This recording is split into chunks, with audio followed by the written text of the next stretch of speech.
Igra, uma coisa interessante que eu estava olhando Diga. assim, agora que está dizendo, a sua biografia, né? E teve uma coisa que já me chamou a atenção, que é o dia de seu nascimento. Né? Você nasceu no mesmo dia, 21 de setembro, que meu irmão caçula. Né? Aí eu fiz, olha que Sério? legal, né? Aí me veio, Ingra, é interessante que eu tenho uma história com horóscopo. Eu vou aproveitar esse momento inicial para te falar isso, né? Eu, Fale. na minha Eu adolescência, adoro. eu tinha uma dificuldade de saber qual era meu signo. Né? Eu levei um período que eu Hum, achava que eu era Libra, que eu era Capricórnio, Sagitário. hum. Eu levei um período assim, que eu acho que não tinha, há uns 20 anos atrás, 30 anos atrás, né? A gente não tem a facilidade hoje de ter na palma da mão um celular para conectar, né? E aí, Sim. finalmente, eu descobri que eu sou, né, escorpiano. E aí me veio, é interessante que quando eu vi a sua data de nascimento, me veio a lembrança, né, que você é do signo de Virgem, né? Sim. E me veio aqui agora uma pergunta, né, se você tem algum estudo sobre signos, a influência dos signos na vida das pessoas. Tenho. Eu gosto muito da astrologia, Ulisses, porque todas essas ciências, esses estudos, eles trabalham com arquétipos, né? E os arquétipos têm muito a ver com a natureza humana, né? O arquétipo da astrologia tem um outro calendário que eu sigo, que é o sincronário maia, que também é riquíssimo de arquétipos. Então, né, nós que somos baianos, a gente tem os orixás, né, que são arquétipos da natureza humana. Então, e eu cresci também, né, vendo meu pai, minha mãe, com esse estudo da matriz, né, da raiz da cultura afrodescendente aqui na Bahia. Então, assim, eu sou muito encantada com os arquétipos, porque também nos meus estudos eu já percebi, enfim, já aprendi, na verdade, que nós adotamos determinados arquétipos no decorrer da nossa vida. Então, assim, se a gente prestar atenção, tem um ciclo da nossa vida, um período, por exemplo, né, no meu caso, um período que eu adotei um arquétipo de rebeldia, depois adotei um arquétipo de empoderamento. Cada vez que uma atriz também interpreta um personagem, a gente se veste daquele arquétipo, porque os personagens também são arquétipos, né? Aí, para ter filho, né, a gente também conecta com uma face nossa da mãe, então o arquétipo da mãe, a gente se conecta com a energia da Virgem Maria, né? Que é um arquétipo de mãe, né? Da mãe natureza, enfim. E aí, cada fase da vida vai conectando um arquétipo. Eu, por exemplo, tô, sei lá, quase uma década assim, num estudo mais profundo de autoconhecimento. Então, assim, eu estou muito mergulhada no arquétipo do mago, né? Do mestre, né? Do aprendiz também, ao mesmo tempo, mas o arquétipo da pessoa que quer conhecer a natureza humana, quer desvendar a alma humana, né?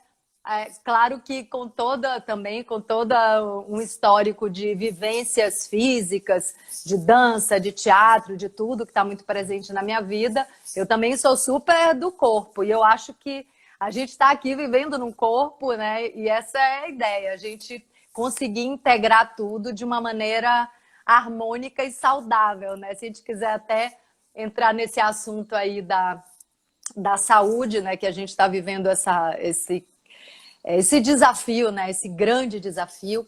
Mas a questão da astrologia eu acho muito poderosa, Ulisses. Assim, eu não sei, não poderia ler o mapa de alguém, mas eu escuto muito astrólogos, eu gosto de escutar as palestras dos astrólogos, porque cada vez que eles mergulham e fazem esse estudo fino do arquétipo de cada planeta, né, da interação entre os planetas, caramba, é a natureza humana ali sendo destrinchada, né, para a gente se conhecer um pouco.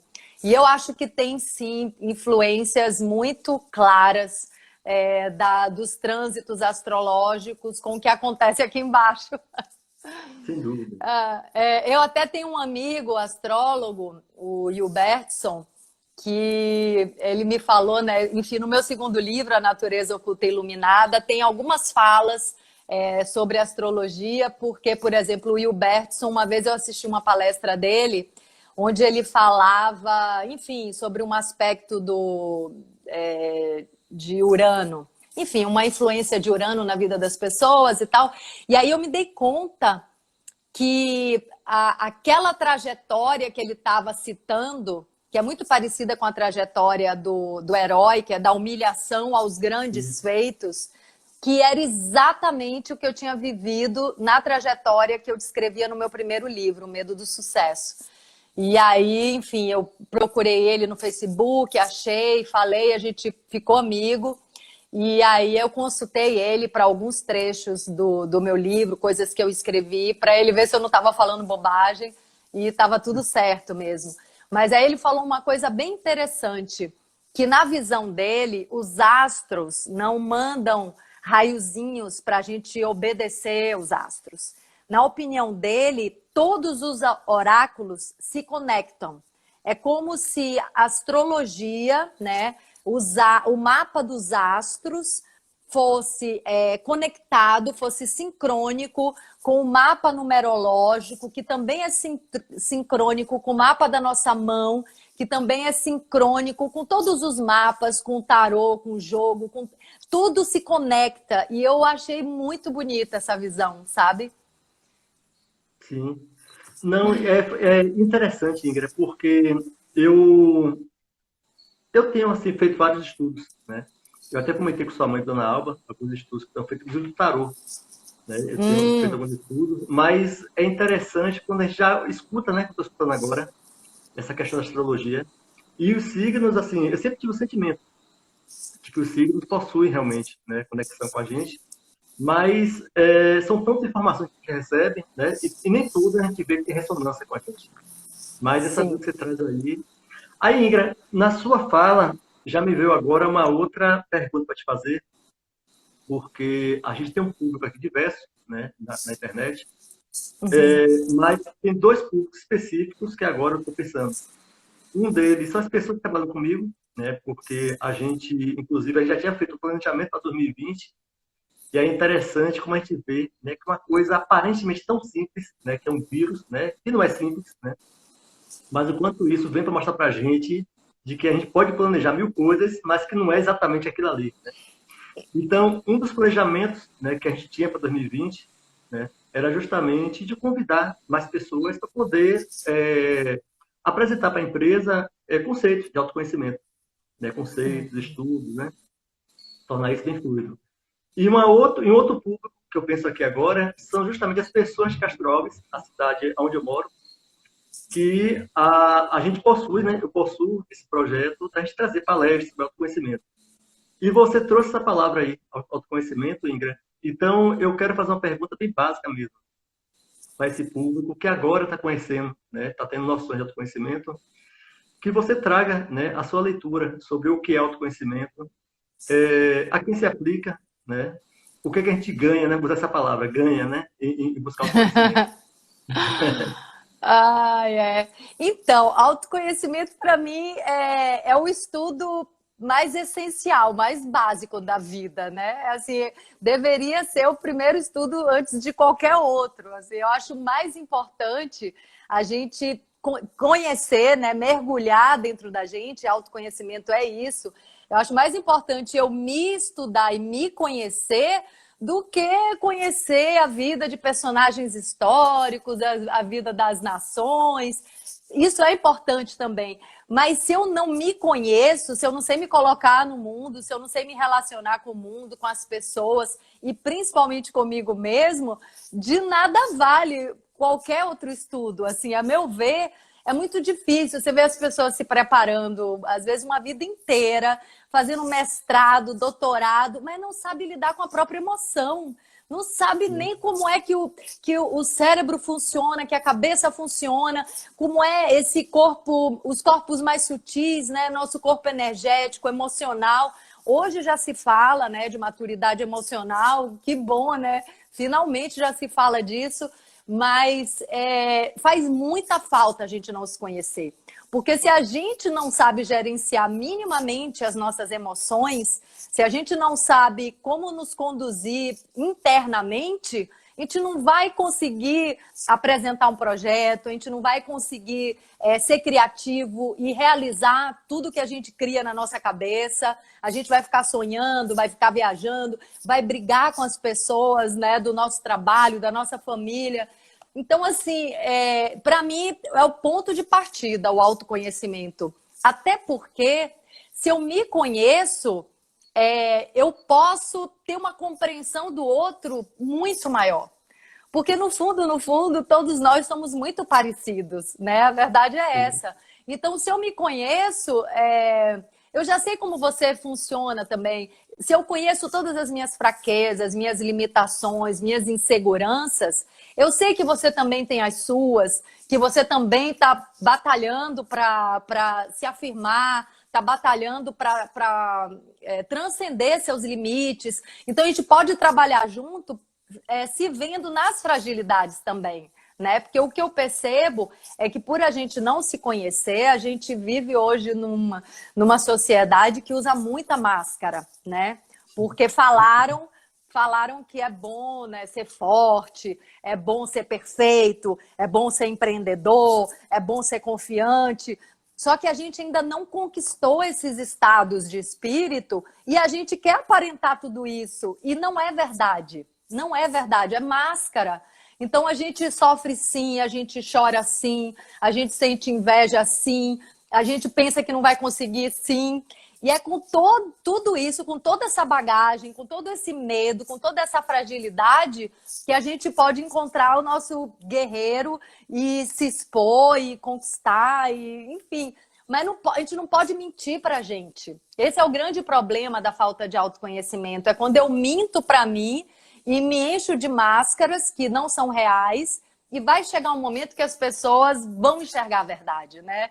De que eu não sou nada daquilo. E é desesperador ficar o tempo todo usando máscara. É muito mais feliz, é muito mais agradável a gente ser quem a gente é de verdade, né? Sem ter que... Então, assim, eu sou muito encantada, Ulisses, com o caminho do autoconhecimento. Assim, eu tô... essa é a minha, é o meu movimento constante, é olhar para dentro de mim. Eu tô olhando para fora, eu tô te olhando, eu tô sentindo tudo que está acontecendo à minha volta, mas eu preciso estar conectada com o que eu sinto, estar conectada com a minha fragilidade, principalmente, né? Tudo bem, a força vai indo, faz parte, mas a minha fragilidade, né? O que é que eu preciso dar colo dentro de mim, o que é que eu preciso aprimorar, o que é que eu preciso fortalecer. Preciso reconhecer todas essas fraquezas para ir juntando esse grande quebra-cabeça que nós somos, né? Para não ficar tão dividido, tão cheio de buraco, de carência, né? Não precisar tanto assim da atenção do outro, né? Da palavra do outro, do carinho do outro. Eu posso me dar tudo isso. E aí, se eu estou preenchido, eu posso dar para o outro, né, todo esse conteúdo que eu estou carregando, que eu estou cultivando. Nós somos os jardineiros de nosso próprio jardim, né? A gente não ficar esperando que o outro venha aqui plantar, colher e regar é um grande sofrimento, é isso que eu vejo. Não, maravilha. E você me fez lembrar, Ingrid, nos seus comentários, né, que às vezes na empresa eu comento com o pessoal que a gente abre vagas, né, de vez em quando, para emprego. E quando abre vagas, né, a gente vai, já tem uma empresa, né, de recursos humanos que contrata para poder selecionar currículos. Ou a gente vai até alguns sites, né, para isso. E é interessante que a gente põe aquele perfil padrão, né? Pessoa com formação, com habilidade técnica. Aí quando a gente vai filtrar, aparece lá 500 currículos. Chega num momento que a gente não vê diferenciação. Eu comento sempre isso na minha empresa. Assim, ó, às vezes eu fico procurando um momento que eu vou encontrar um currículo que tem assim, experiência e autoconhecimento, estudo e autoconhecimento. Entendi. Porque isso é um diferencial.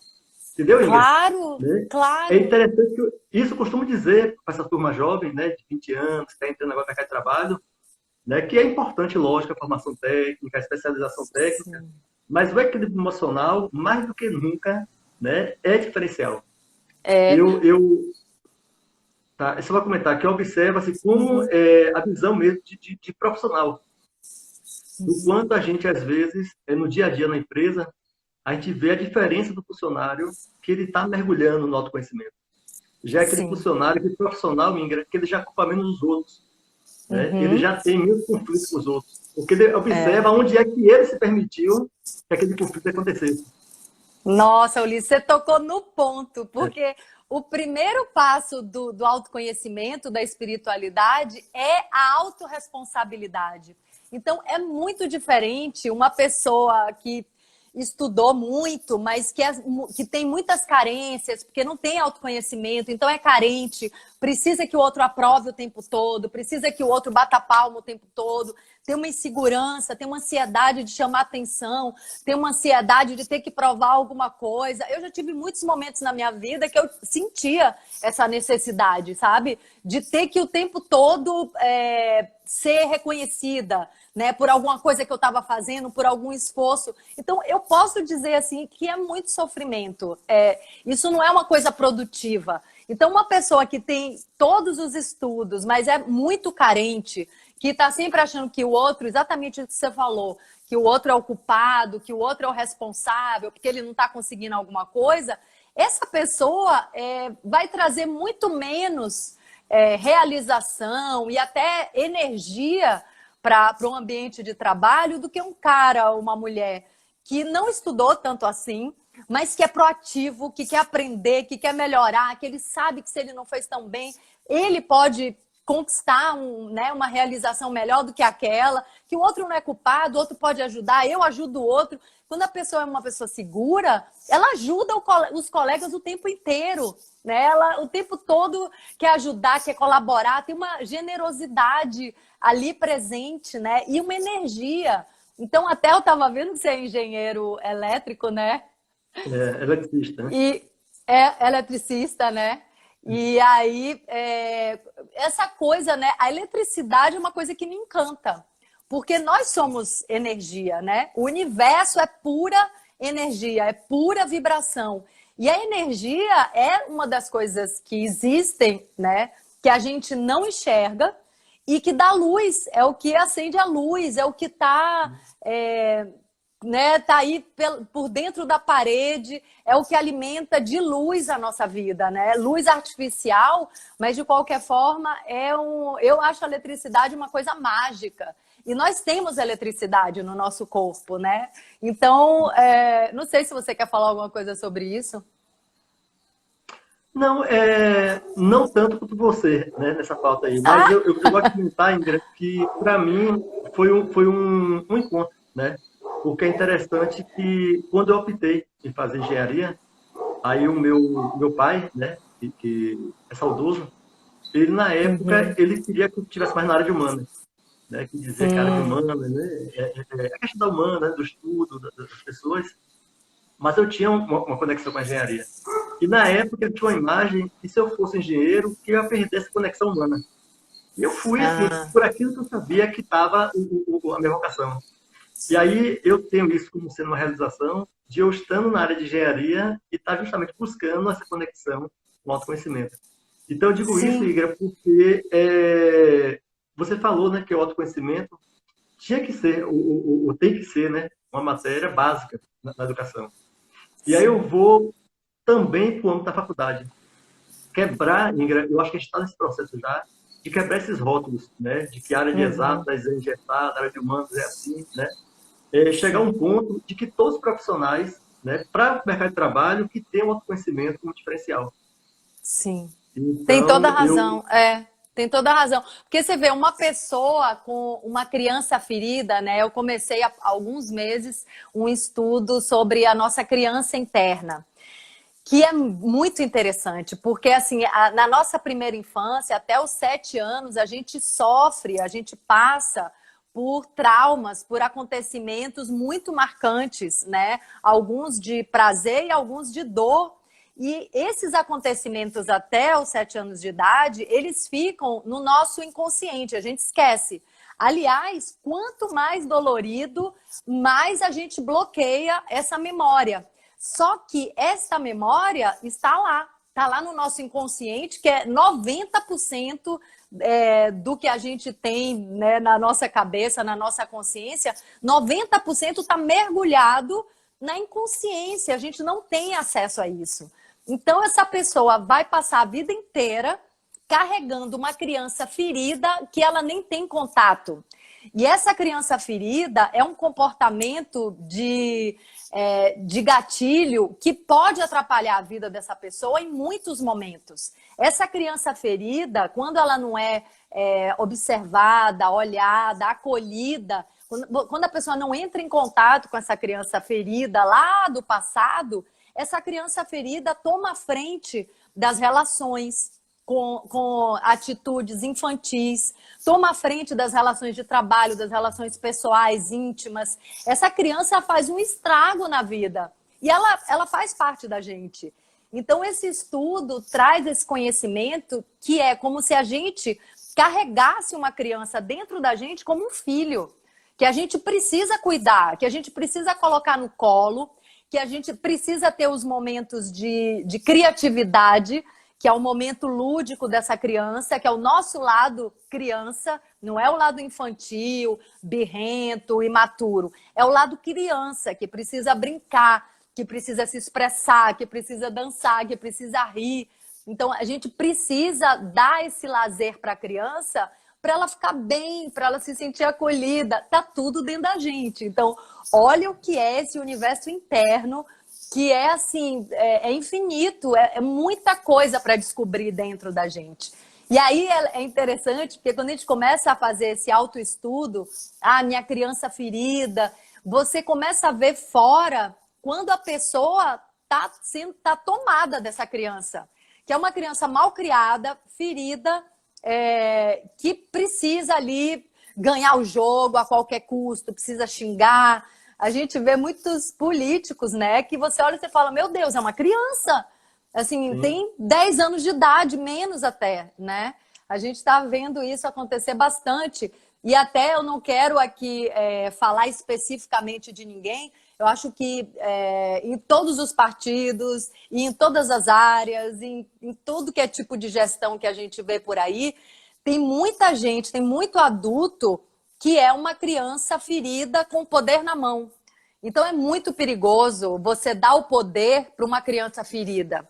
Ela vai fazer estrago, ela não vai usar bem esse poder. Então, eu tenho um amigo, o Prembaba, que ele fala isso, né? Principalmente os políticos, que têm que ter essa consciência de que ele é um servidor do povo e não o contrário, deviam passar, para se candidatar, deviam passar por um teste de maturidade emocional. Porque você dá uma cidade, um país, um estado para uma criança ferida, uma criança magoada, assim, é o que a gente está vendo. Sem dúvida. Ô, Ira, e você falou de criança ferida, deixa eu ver, olha, tá aqui. Alguém tá você tem aí um filme? Eu vou me atrever a dar dicas de filme também aqui, viu? Boa, boa. Olha, esse filme, não sei se você conhece, Duas Vidas, com né? Bruce Willis. Não conheço. Quer dizer, não me lembro, não. Acho que não. Esse filme, Ingra, eu já passei ele na empresa, inclusive. Né? Esse filme está entre os meus favoritos, que ele trata justamente de um consultor de imagem, né? Como se fosse um marqueteiro lobista, um cara extremamente rico, né? Realizado assim, entre aspas, financeiramente, materialmente, e Sim. que ele descobre ao longo do filme, 100% materialista, a criança ferida dele. Então, que massa! Você falou criança ferida, Ingra, abriu assim esse filme, olhei aqui, estava aqui bem visível, então ele estava esperando a gente aqui, né? E um filme que resume bem, né? Inclusive, esse filme eu vou passar para vocês, eu vou emprestar para vocês. Viu? Show! Maravilha! Maravilha, Ulisses! Você falou. Não, e o cinema traz muitos universos, né? Traz muitas perspectivas. Porque é isso, eu sinto que a gente precisa sair do nosso quadradinho, você até falou, né, de universidade, ter uma visão da universidade que eu acho divertida e eu acho bastante real, que quando a pessoa se forma, ela está formatada.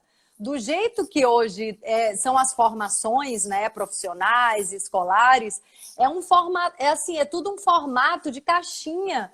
É como se botasse a cabeça das pessoas numa caixinha. Então, quem se formou está formatado, está limitado, não consegue olhar, né, a vida, a realidade, o universo por outras perspectivas, né? Então, até se a gente quiser trazer um pouco para esse momento que a gente está vivendo, eu percebo, eu sinto que muita gente entra em desespero porque tem uma visão e uma vivência muito materialista, né? Então, assim, a única visão, a única perspectiva dentro dessa situação é o vírus e a morte. Então, assim, a morte vai morrer, o corpo morre, acaba tudo, o vírus vem, vai me matar, a pessoa não tem nem contato com sua espiritualidade, com com o seu propósito de vida, com tudo que a gente pode estar aprendendo aqui no dia a dia, porque eu estou vendo esse momento assim como um dos momentos mais ricos da história da humanidade, né? Para a gente enxergar onde a gente está, por que eu estou aqui, por que eu estou com essas pessoas, o que eu preciso aprender, né? Por que aconteceu um fenômeno global para me colocar dentro de casa? Isso, para mim, assim, é uma ordem para o autoconhecimento. É assim, tipo, ou você se conhece ou você se conhece. Não tem opção. A gente precisa passar por esse estágio para, de fato, evoluir, porque senão a gente vai ficar eternamente essas crianças que ficam responsabilizando o outro, culpando o outro, né? Agindo dessa maneira, eu não quero nem dizer infantil, imatura mesmo, né? De sempre estar achando que o outro é um horror, que o outro fez alguma coisa pra gente, sem conhecer a nossa grande potencialidade criativa, quem nós somos de verdade. Nós não somos esses seres miseráveis, carentes e impotentes. A gente não é isso. Aí é que tá. O autoconhecimento é para nos devolver as nossas asas, para nos lembrar de quem nós somos. Que a gente tem toda a sombra, ok, mas tem toda a luz junto. Tá tudo junto. É o yang, o yin, é a sombra e a luz, é o sim, o não. A gente não precisa planejar a nossa vida também, ter essa necessidade de controle. Então, vem o vírus também nos mostra que a vida não está sob nosso controle. É até aquela história, né, que o homem faz planos e Deus dá risada, né? Porque, ok, a gente pode fazer planos, mas se a gente não conseguir cumprir, a gente não precisa ficar ofendido com isso, é porque o universo tem um plano muito melhor para a gente. Então, a gente aprende a confiar no universo, na vida e na nossa capacidade de lidar com qualquer coisa. Então, ok, está desafiador agora, mas eu posso lidar com isso. E aí tem uma coisa, Ulisses, que eu aprendi também nesses anos, que é quando vem o desafio, eu não quero sair correndo. O que todo mundo chama de problema, e que eu também chamei de problema boa parte da minha vida, não é um problema, é um desafio. E o desafio vem para a gente descobrir a nossa potência maior, para a gente descobrir o nosso poder, para a gente descobrir nossas asas, como eu falei, né? Então, o desafio vem para nos alargar. Então, tá tendo desafio em casa, tá tendo desafio com a mãe, com o pai, com o marido, com o filho, encara isso. Vai de frente, né? O meu primeiro livro, O Medo do Sucesso, é isso. Encara o medo, olha de frente, mergulha nisso. Tá difícil, tá brigando, tá irritado o quê? Tá irritado ou tá triste? O que for, entra em contato com esse sentimento, mergulha nisso e resolve isso. Porque se a gente não resolve nossas questões com a gente mesmo, a gente sai por aí derramando nos outros, apontando o dedo para o outro, dizendo que o outro é horrível, que o outro é o responsável por tudo que a gente não tem. Enfim, a gente projeta nas pessoas o que a gente não faz por a gente mesmo, né? Todo o abandono que a gente sente do outro é porque a gente se abandonou. Toda a crueldade que a gente está apontando no outro, toda a falta de visão que a gente está apontando no outro, é a falta de visão com a gente mesmo, é a nossa crueldade com a gente mesmo, de continuar vivendo numa situação de muito sofrimento, por não querer crescer, porque crescer dá trabalho, porque crescer dá medo. Então, eu acho que é hora da gente finalmente amadurecer, né? Espiritualmente, emocionalmente, seja lá o nome que a pessoa queira dar para para esse crescimento. Não, interessante, Ingra. Eu estou aqui, eu me prendi a um pensamento, quando você falou Sim. dessa questão de currículo, né, de diplomas. Eu quero, logo em seguida, falar justamente desse momento da pandemia. Tá? Mas só para fazer aqui, para não perder o pensamento que eu tive, e sempre quando alguém fala de uma pessoa sábia, né, eu comentei isso na empresa recente, vem sempre para mim a imagem, né, eu moro aqui em Castro, no interior, de uma senhora ou um senhor na zona rural, que está na sua casa, com um pedaço de palha na boca, mastigando, né? Ninguém procura ele, está procurando a pessoa engravatada, né? A pessoa que tem diplomas, e ele lá na dele, vendo o sol nascer, o sol se pôr, né? Esperando alguém procurá-lo. Né? Então, para mim, o sábio está ali. Né? Esse modelo Sim. da graduação, né? Que é realmente um requisito, né? Para que a pessoa tenha uma formação, uma especialização, mas é necessário realmente resgatar a importância, né, do autoconhecimento e a verdadeira sabedoria, que é a sabedoria nossa primeiro. Né? Achei isso. Você Porque... falou... Uhum. Não, sabe quando você falou, me veio essa conversa que eu tive na empresa, né, sobre a imagem que eu tenho quando eu falo de um sábio, é aquele senhorzinho ali, ó, balançando, mastigando a palha, né? E ali estava Já toda a viu sabedoria. tudo, já viu tudo, não vai mais na onda, nas conversinhas, nas historinhas, ele já viu todo o filme, né? E se alguém perguntar, ele fala, porque ele sabe também que se ele sair falando sem ninguém perguntar nada, ele vai jogar a pérola aos porcos. Com certeza, essa é uma imagem muito boa. Ira, um projeto que a gente começou agora recente, né, que são os projetos sociais, né, que têm aparecido. Sim. Né? Eu quero que você me comente um pouco, né, do que é que você tem visto, projeto social, né, como é que você enxerga esse momento, esses projetos que estão aparecendo. Eu acho que é um momento da gente enxergar finalmente assim, a gente internalizar muito de que nós não estamos separados uns dos outros. Eu acho que tem milhões de provas, o vírus é mais uma prova, dessa vez dramática, para que a gente enxergue de uma vez por todas que a gente está unido, que a gente é uma coisa só, que a gente é um corpo só, que o planeta Gaia, nós, todos os seres, a gente está interligado o tempo inteiro, não tem nada de espaço entre uma pessoa e outra, a gente está emanando energia, pensamento, vibração para o outro o tempo inteiro. Então, o que eu percebo nesse momento assim, Ulisses, é que a gente possa doar o que a gente puder, que a gente doe o que a gente puder.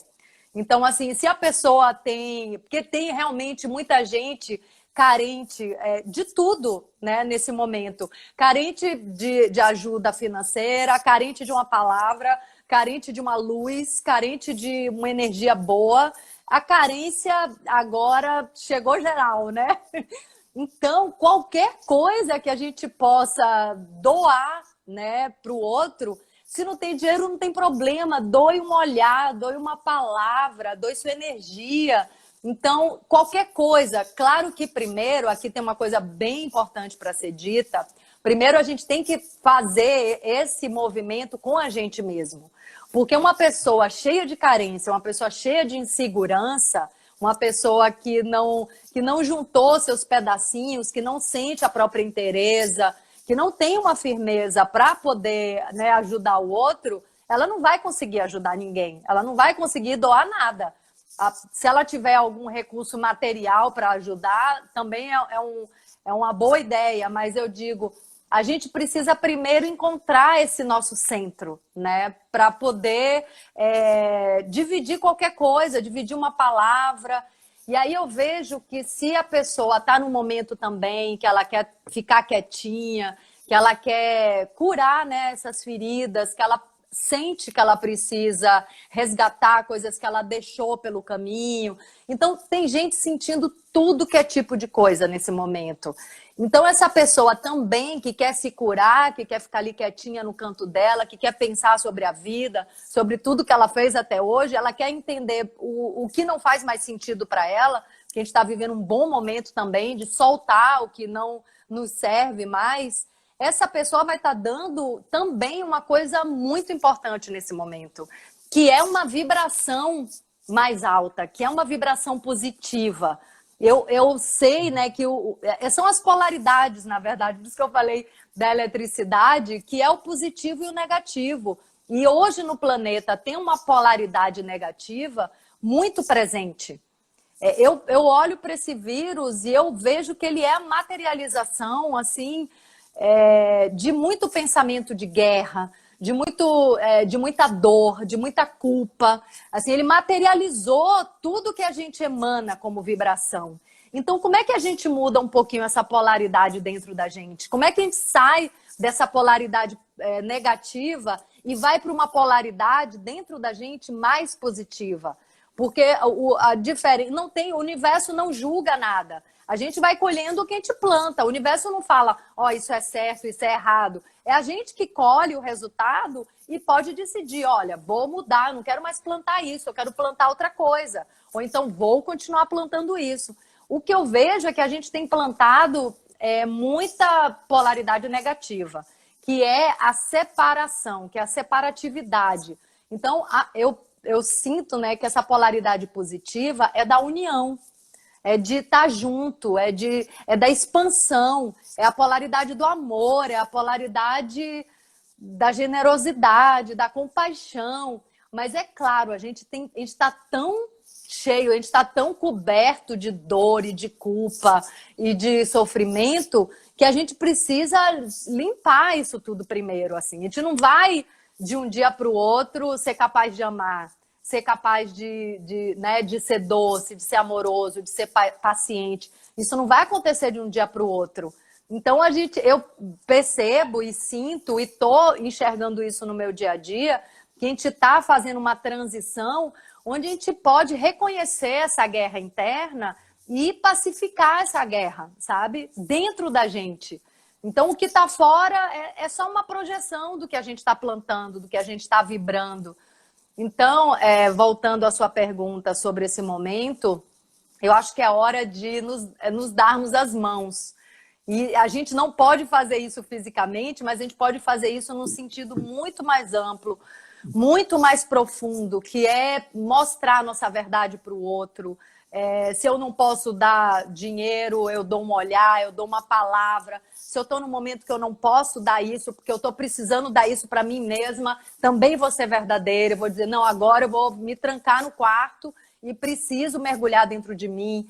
Então, a gente precisa compartilhar, a gente precisa exercer na vida prática esse corpo único que nós somos. Não dá mais para viver na ilusão do isolamento. A gente não está isolado. A gente está cada um na nossa casa, mas a gente está conectado o tempo todo. Então, por exemplo, tem uma polaridade, uma polarização nesse momento que eu vejo muito clara, que são as pessoas que vibram medo e as pessoas que vibram cura.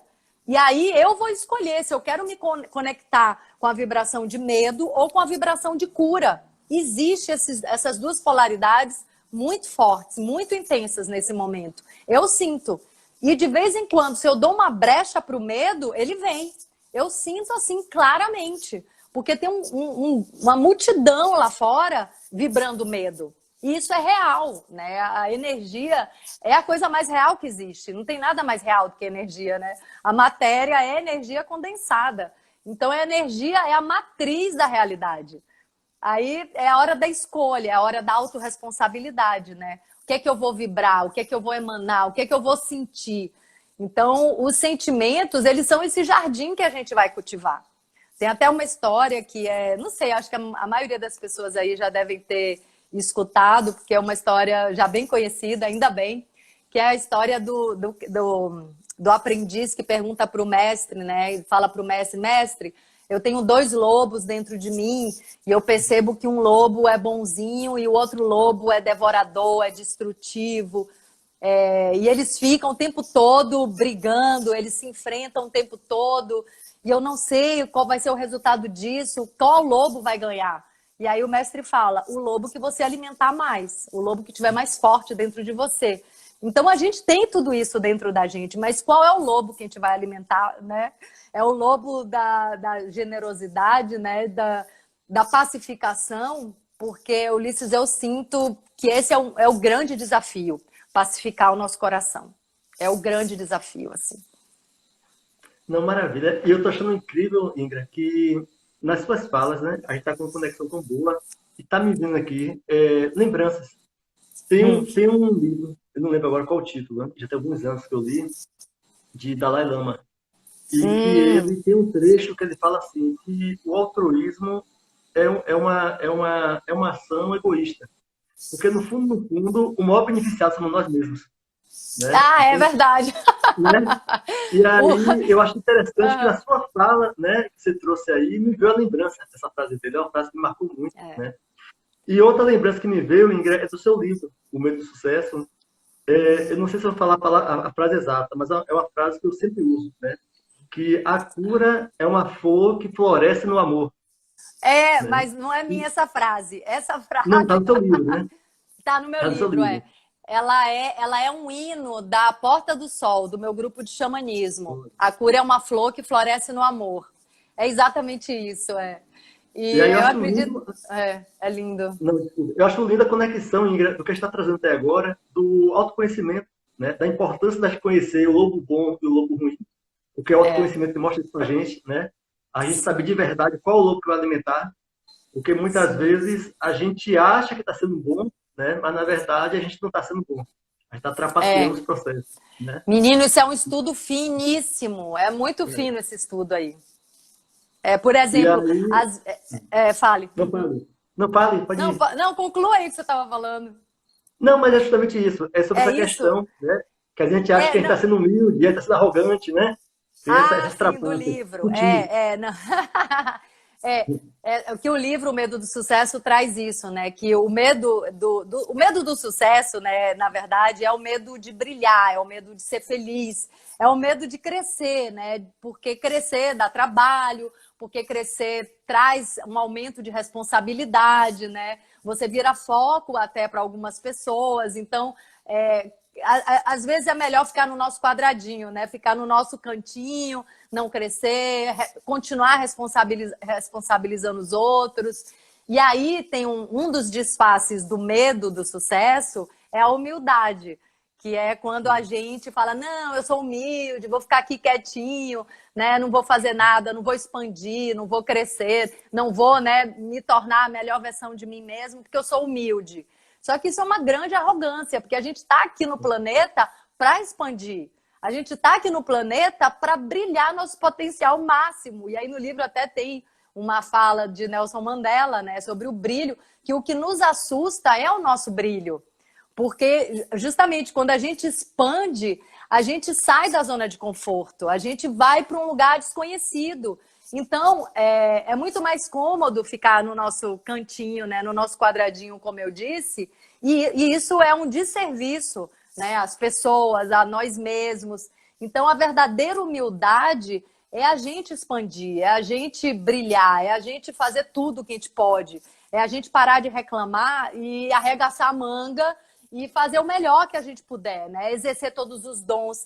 E aí, gente, tem uma coisa que eu quero trazer que é bem interessante. Fazer o melhor que eu posso não é só trabalhar, trabalhar, feito uma louca e fazer o que os outros querem. Não é isso.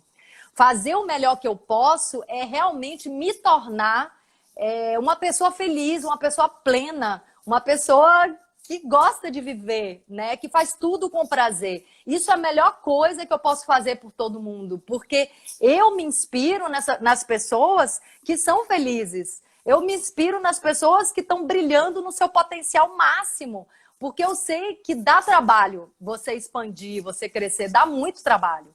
Então, uma pessoa que está lá no cantinho, que está apagadinho e acha que isso é humildade, está muito enganada. Porque humildade mesmo é você botar a cara no mundo e, né, enfrentar o desconhecido, que a gente não sabe o que vai acontecer, né?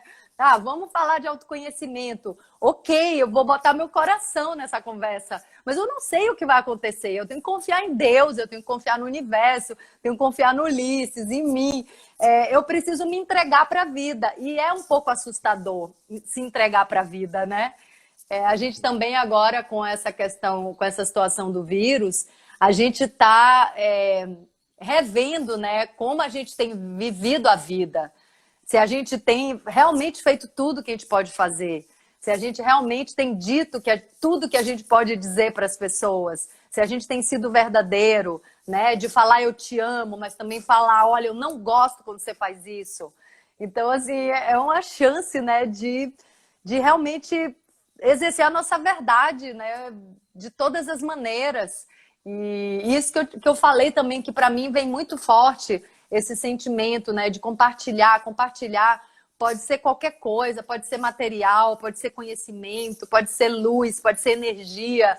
Compartilhar, porque quando a gente compartilha, vem de um lugar, vem de uma fonte que é inesgotável. A gente recebe de um lugar que não tem limite, que não tem fim. Então, quando a gente compartilha, a gente recebe mais, porque não vem daqui, desse corpo, né? Vem de outro lugar, né? Enfim. Maravilha. Inclusive, Ingra, deixa eu fazer um comentário, aproveitar, te contar como foi que eu cheguei a esse livro seu. Tá? Ah, sim, como foi? Esse livro seu tem uma história que, assim, foi em dezembro, agora recente, dezembro, novembro, eu levei minha mãe na rodoviária, né? Ela estava em Salvador, e ela viria aqui para Castro Alves. E aí, quando eu a deixei para pegar o ônibus, eu lembrei que na época da minha adolescência, eu morava em Salvador e eu vinha para Castro Alves, o tempo que eu esperava ônibus, eu entrava naquela livraria da rodoviária e ficava ali lendo os livros, folheando. E Sim. já tinha um tempo que eu ia na rodoviária. E aí, quando eu deixei minha mãe, eu lembrei desse tempo e eu entrei na rodoviária. Ou eu entrei na livraria. Aí, quando eu entrei, Ingrid, interessante que esse livro aqui, eu até separei, deixa eu para ver, né? Falando Salomão, o homem mais rico que já existiu. Aí, Sim. interessante quando eu olhei que eu vi o título do livro, o título me atraiu. Quando eu peguei o livro, debaixo dele estava esse, do seu. Aí eu, Que caramba, os dois. incrível! Eu acho, assim, maravilhoso. Uau! Eu conheço esse do Salomão, tem aqui em casa. Que maravilhoso, A Ulisses, é riqueza, né, que mesmo. estão aí, né? E esse é um livro A indicativo. riqueza da alma, que é a verdadeira riqueza, né? E é interessante, Ingra, que o seu livro fala do medo do sucesso, né? E tem uma frase que eu acho, né? Se você lembrar, você me corrige, que foi de Nietzsche, que você traz, que fala assim, a essência da felicidade é não ter medo. Se eu não me engano. É isso mesmo. É quase E isso. essa é uma frase, Talvez significa isso. Eu não sei se são exatamente essas as essa é a palavras, mas é pedaleza, né? isso. E é interessante Mas que eu é preciso... não ter medo, né? É, É isso mas o mesmo. quanto é um exercício, né? Não ter medo, né? É um exercício. Porque quem não tem medo é uma pessoa que está de mão dada com Deus, né? Que tá o Deus dentro dela, o Deus fora dela. É uma pessoa que confia na vida e confia em si mesmo e confia nessa grande escola que a gente está vivendo, né? Porque isso aqui é uma escola maravilhosa para todos nós, né? Então, assim, a gente vai sair desse ciclo de estudos melhorados, aprendeu alguma coisa, não aprendeu nada, vai sair do jeito que chegou. Eu comecei a ter esse questionamento comigo há uns 10 anos atrás, assim, não, eu quero sair dessa vida diferente, melhor, né? Eu quero aprender alguma coisa, e aprender alguma coisa é aprender de verdade, aprender com a alma, né? Não é aprender, né, sei lá, fazer qualquer outra coisa, mas aprender mesmo por dentro, né? Crescer minha alma, minha compreensão. E aí é engraçado, porque à medida que a gente também vai compreendendo um monte de coisa, a gente também percebe, eu percebo que, caramba, a gente não sabe nada, Ulisses, a gente não sabe nada ainda. E a gente está vivendo um ciclo do tempo, assim, que ainda vai cair muita ficha. A gente ainda vai ser surpreendido por realidades que a gente não conhece. Mas eu vejo isso com bons olhos, sabe? Porque a gente vai acordar, a gente já está acordando. A gente estava num sono profundo de ilusão. Uma ilusão de separação, uma ilusão de guerra, uma ilusão de miséria. Eu fiz uma live ontem e a gente começou a entrar nesse assunto, assim. Aí eu falei, gente, olha o poder da mente, né? Porque a gente vive no planeta azul, no planeta mais abundante que da nossa galáxia. E a gente conseguiu materializar no planeta da abundância, da riqueza, a gente conseguiu materializar miséria e guerra e fome como é que a gente conseguiu fazer isso? Assim, é uma loucura. A gente estava louco, quer dizer, a gente ainda está, né? Mas a gente está tendo a chance de se reinventar, né? Meu Deus, por que que a gente criou um mundo tão desigual, né? Por que que a gente fez isso? Está dentro da gente essa resposta. Você não acha? Não tem dúvida. E aí, Ingrid, é interessante, porque essas palavras, né, vem fazendo lembrar algumas reflexões que eu tenho feito. Né? Aquela questão assim, o mundo é perfeito. Né? O homem, né, é que distorce a perfeição. Por exemplo, Sim. eu vou comparar agora a... Você pediu, né, que eu comentasse algo sobre a minha profissão mais cedo. E me veio Sim. agora o pensamento que eu tenho o seguinte: eu trabalho muito com provedores Deixa de eu só internet. falar uma coisa, deixa eu só falar uma coisa antes de você concluir, porque você sabe aí o tempo da live quando tiver no finalzinho. E aí você salva, antes da gente terminar, você salva ela. Certo, joia. Sim, senhora. Você sabe. Não, mas você sabe, né? Porque eu aprendi isso a semana passada. A gente É, clica numa setinha para baixo, aí salva a live. baixa ela, né? Exatamente. Isso. Não, Show. Tá, bacana. fala Pode daí da deixar. sua profissão. Não, e aí para comentar, Ingra, que é que nem a internet em si, né? Eu digo assim, eu tenho percebido isso. A internet é algo maravilhoso, né? Mas quem Uhum. distorce é justamente alguns seres humanos, né? O quanto Sim. a gente vê assim, o quanto de energia, de potencial, como aqui agora, momentos como esse, né? Uhum. Nesse momento agora, né? E às vezes a gente vê a facilidade de usar a internet por consumismo, né? Essa questão que você falou mais cedo, a dificuldade que algumas pessoas têm ainda de sustentar a tristeza, né? Sustentar, é, é, porque você acessa a rede social e parece que o mundo é perfeito. É todo mundo Uhum. feliz, todo mundo sorrindo, né? E É. aí é interessante que, né?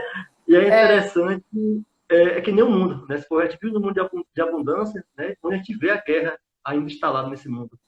Né? A gente vê uma ferramenta Porque tão maravilhosa como a internet, né? Mas sim. ainda com alguns ainda distorcendo ela. Né? Porque a realidade não tem negatividade, né? Assim, a gente não. Eu até vi aqui uma pessoa falando aqui, a Jane, porque valorizamos o que não tem valor real. É porque a gente aprendeu isso, né, Jane? A gente aprendeu o nosso sistema de valores, né? Nossa cartela de valores valoriza né, fama vazia, né, exposição, visualização, curtida, né, no que a gente posta, valoriza a roupa de marca. É tanta bobagem. Agora está todo mundo dentro de casa, não adianta ter carro na garagem, não adianta ter roupa de marca, está todo mundo vestindo pijama. Então, assim, caramba, é muita verdade, assim, batendo na nossa cara, né, para a gente refletir sobre tudo isso.